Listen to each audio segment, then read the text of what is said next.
Hello, everybody. Let's do that again. Hello. Again.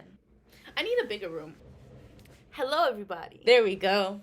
Okay, so today I want to talk about 4C, 4B hair. Many of you have seen the many phases that my hair has been through. I have gone from my fro to locks. I've had braids. Now my hair's short. I've had a lot of different hair phases. I used to get my hair straightened as a child because that's just like how I grew up. My family had me straightening my hair. I think as a child that affected me a lot. I kind of grew up thinking that my appearance mattered more than it really did. I was too scared to get my hair wet, play in the rain, go in pools and stuff. Not like literally scared, but I'd be hesitant because I'd be like, oh, I just went to the salon. I can't like mess it up. Until one day I kind of just like, wait a second.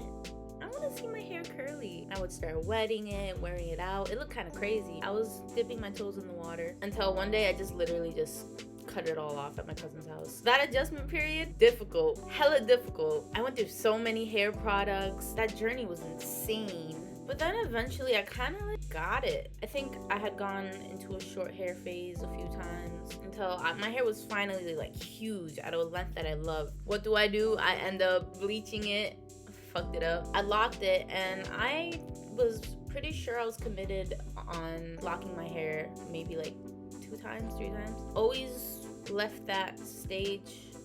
Don't know why. I think I had a hard time going through that teenager phase of the locks. I think locks are beautiful, but I was having a hard time with my self-esteem when my hair wasn't looking how I wanted it to. I had recently just cut my hair off because I had locks, and now I'm back to short hair, and I'm actually really loving this hairstyle, but I'm going to be growing back my fro again, and I'll be keeping it that way. I don't regret cutting my hair. Sometimes I do a little bit because I'll look at old pictures of myself with my huge hair and I'll be like, it was so big. Now I gotta wait it out, but that's fine. But I find it interesting we don't really talk about 4C hair all that often. I mean, now more so than ever before. Growing up, I didn't see a lot of representation, and I'm just happy that girls and boys now are gonna grow up learning how to care for their hair and love their hair as it is. I have so much to say about my hair journey to the point that I'm even considering writing a book about it. I'm still like in the middle of my journey, honestly. My goal is to have my hair be like gigantic. But for now, the goal is to just get it how it was before, but have it be healthy. Won't be bleaching my hair again. Hair is such an important part of our identity. It's beautiful to me how versatile 4C, 4B hair is. There's so many styles we can do. We can have it curly, we can have it braided, we can have it straight, we could do anything with it. A big reason why I called myself Blue Afro was because my hair journey and having Afro textured hair was such a huge part of my development and learning to love myself and not care about other people's opinions. Being able to embrace how your hair naturally grows from your head is so powerful, because in a world that tells you you have to look this way, you have to look that way, you should have straight hair, you should have whatever, like relaxed hair, relaxers should become obsolete. I mean, good on anybody that wants them. I completely support people doing the things that they love to do, but having it put onto little kids, it just ruins their self-esteem, you know? They think, oh, what's wrong with me? Like being told you have bad hair, hearing the phrases good hair, bad hair, having to go to the salon every week and having your scalp be pulled at and burned, like that is not it. And I would never do that to my future children.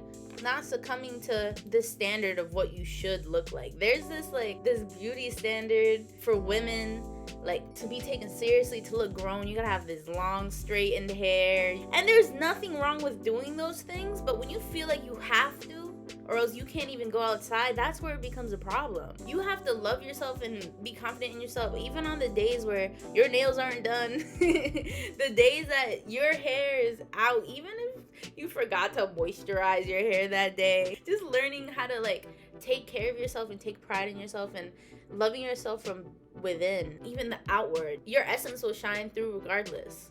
Get yourself some sulfate free shampoos. Invest in your leave-ins. Shea Moisture. Learning to take care of your vessel. Not only will you look better, you will feel so much better. Fuck what people think and what they have to say, because when that love is within you, it's gonna show through and it's gonna be infectious.